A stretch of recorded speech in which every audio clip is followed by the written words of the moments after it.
రాష్ట్ర వ్యాప్తంగా సాంఘిక సంక్షేమ శాఖ హాస్టల్స్లో ఉన్న విద్యార్థులకు ప్రభుత్వం అన్ని సౌకర్యాలు కల్పిస్తుందని రాష్ట్ర సాంఘిక సంక్షేమ శాఖ మంత్రులు డాక్టర్ డోలా బాల వీరాంజనేయ స్వామి అన్నారు. విద్యార్థులతో వారి సమస్యలు తెలుసుకునేందుకు వీడియో కాన్ఫరెన్స్ ద్వారా మంత్రివర్యులు విద్యార్థులతో మాట్లాడారు. ఎంపీసా బైపీసా? నేను బైపీసీ స్టూడెంట్ సార్. రేపు ఎన్ని మార్క్స్ తెస్తావు? 500+ అనుకున్నాను సార్. 2 years మీద కలిపి. నువ్వు సీనియర్ ఇంటర్ కదా?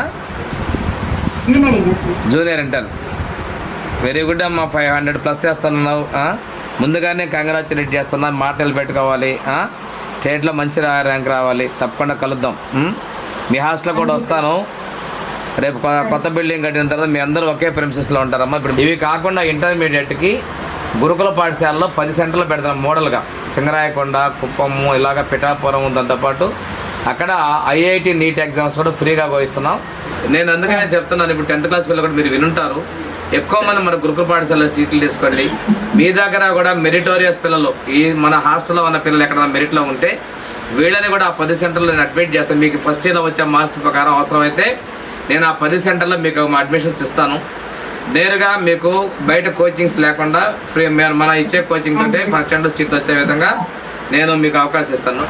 Intermediate exams already senior inter పిల్లలు ఫస్ట్ ఎగ్జామ్ రాశారు. రేపు జూనియర్ ఇంటర్మీడియట్ పిల్లలు ఎగ్జామ్ రాయిపోతూ ఉన్నారు. 10th క్లాస్ ఎగ్జామ్స్ కూడా తొందరలోనే 17వ తేదీ రాయిపోతూ ఉన్నారు. మీ అందరికి కూడా అంతా కూడా మంచిగా పాస్ అవ్వాలని, మంచి మార్కులు రావాలని, మంచి ఉన్నత స్థితిలో మీరు ఉండాలని చెప్పి ఆ భగవంతుని నేను ప్రార్థిస్తా ఉన్నాను. ఎందుకంటే మనకి ప్రభుత్వాలు డాక్టర్ బిఆర్ అంబేద్కర్ గారి ఒక్కసారి చరిత్ర చూసుకుంటే కష్టాల్లో కష్టపడి చదివి విదేశాలకు కూడా వెళ్ళి అత్యున్నత స్థానాలు తీసుకుంటే ఆ రోజు రాజ్యాంగాన్ని రచించేటువంటి అవకాశం ఈరోజు భారతదేశం మొత్తంలో మీరు ఏ ఊర్లో పోయినా కానీ అన్ని ఎక్కువ విగ్రహాలు ఎవరి ఉండవు. వాటిని ఒక స్ఫూర్తిగా తీసుకొని మీరందరూ కూడా ముందుకు రావాల్సిన అవసరం ఉంది.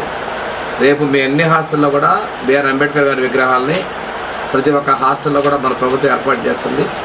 190 గురుకుల పాఠశాలలు ఉంటే ఆ 190 గురుకుల పాఠశాలలో కూడా ఏర్పాటు చేయబోతా ఉన్నాం. రాష్ట్ర వ్యాప్తంగా మనకు 1051 హాస్టల్ ఉంటే అందులో 880 సొంత బిల్డింగ్స్ ఉన్నాయి. వీటన్నిటిలో కూడా డాక్టర్ బిఆర్ అంబేద్కర్ విగ్రహాలను మన ప్రభుత్వం ఏర్పాటు చేస్తుంది. దీని ఉద్దేశం ఏంటంటే అటువంటి గొప్ప వ్యక్తుల్ని సౌకర్యాల సమయంలోనే అంత చదువుకున్న వ్యక్తి ఈరోజు మనకి సౌకర్యాలు కలిగించడంలో వారి యొక్క కృషిని స్ఫూర్తిగా తీసుకోవాలనేది ఒక లక్ష్యం.